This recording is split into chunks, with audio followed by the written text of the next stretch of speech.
안녕하세요, 보상멘토입니다. 주차장에서 서행하면서 가고 있는데 갑자기 차량이 튀어나와서 사고가 발생했습니다.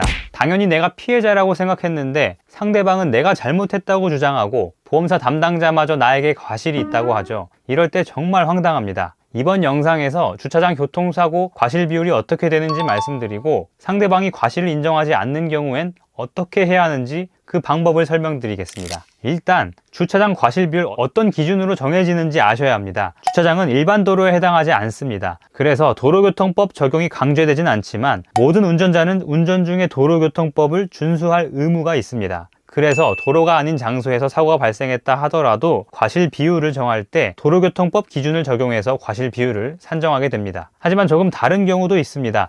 중앙선 침범 역주행, 당연히 가해자의 과실이 100%죠. 하지만 주차장은 상황에 따라 나에게도 과실이 주어지기도 합니다. 주차장 교통사고 과실 비율이 어떻게 되는지 사고 유형에 따라 설명드리도록 하겠습니다. 입차하려고 지하로 내려가는 차, 출차하려고 지상으로 올라가는 차량이 추돌하는 사고 생각보다 빈번하게 발생합니다. 경사로가 곡선으로 되어 있기 때문에 당연히 오르고 내려가는 차량이 잘 보이지 않기 때문이죠. 그래서 이런 사고들을 방지하기 위해서 입출차 경고등과 반사경을 설치하고 중앙선을 나누어서 사고가 발생하지 않도록 합니다. 이런 조치를 취하더라도 워낙 위험 요소가 많기 때문에 사고가 발생하게 되는데요. 과실 비율은 어떻게 될까요? 대부분 사고가 발생하는 이유는 한 차량이 속도를 줄이지 않고 중앙선을 침범한 채로 곡선으로 주행하는 게 원인이 되기도 하고요. 서로가 속도를 줄이지 않아서 사고가 발생하기도 합니다. 일단 중앙선을 넘은 차량이 100% 과실이죠. 하지만 경우에 따라서 피해자에게 과실이 발생하기도 합니다. 예를 들어 출차 및 입차 경고등이 들어와 있고 반사경으로 충분히 상대방 차량을 확인할 수 있었던 상황인 경우 상대방이 중앙선을 넘었다 하더라도 피해 차량이 속도를 줄이지 않고 경적을 울리지 않는 등의 주의를 기울이지 않았다면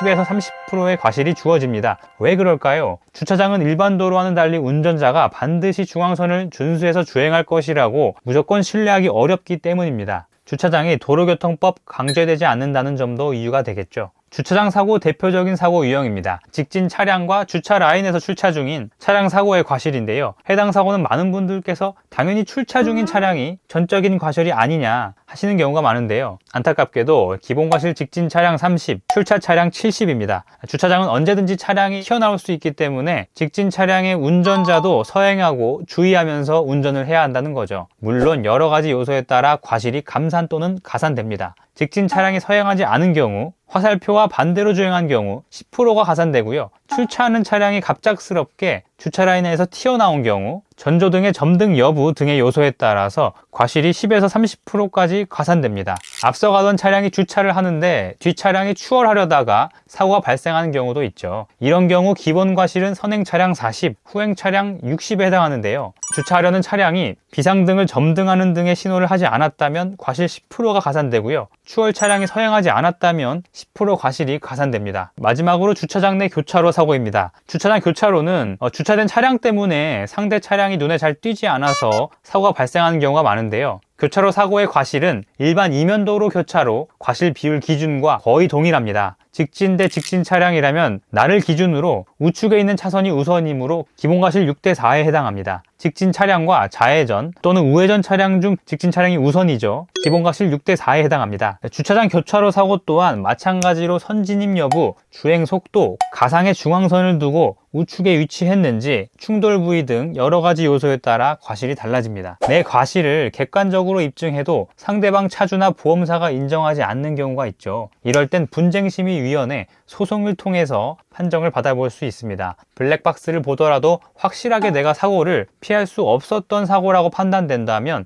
바로 소송을 하시는 게 더 나은 방법이 될 수 있는데요. 분쟁심의위원회를 거쳐 소송까지 하면 시간도 오래 걸리고 분심의 결과가 소송하는 데 영향을 끼칠 수 있기 때문입니다. 분심이 소송하는 방법은 어려울 건 없습니다. 내 보험사 담당자에게 요청만 하시면 됩니다. 소송하는 경우 아무래도 보험사 담당자가 나만큼은 신경 쓰지 않겠죠. 준비 서면을 내가 작성해서 제출하는 것도 도움이 될 수 있으니까 참고하시기 바랍니다. 주차장 접촉사고, 사고 유형에 따라 과실 비율을 말씀드렸습니다. 기본 과실이 있다고 해도 주행 속도, 주차장 상황, 충격 부위 등 여러 요소에 따라 과실 비율이 달라집니다. 오늘 영상을 통해 설명드린 주차장 사고 과실 비율 잘 참고하셔서 자신 있게 대응하시기 바랍니다. 그러면 담당자도 여러분의 과실을 입맛대로 정하지 않을 거고요. 손해보지 않으실 겁니다. 궁금한 점이 있다면 댓글로 적어주시면 답변 도와드리겠습니다. 과실 외에도 합의금은 어떻게 받아야 하는지 궁금하시다면 이 영상을 시청해 보시기 바라겠습니다. 그럼 저는 또 다른 도움되는 영상으로 찾아뵙겠습니다. 감사합니다.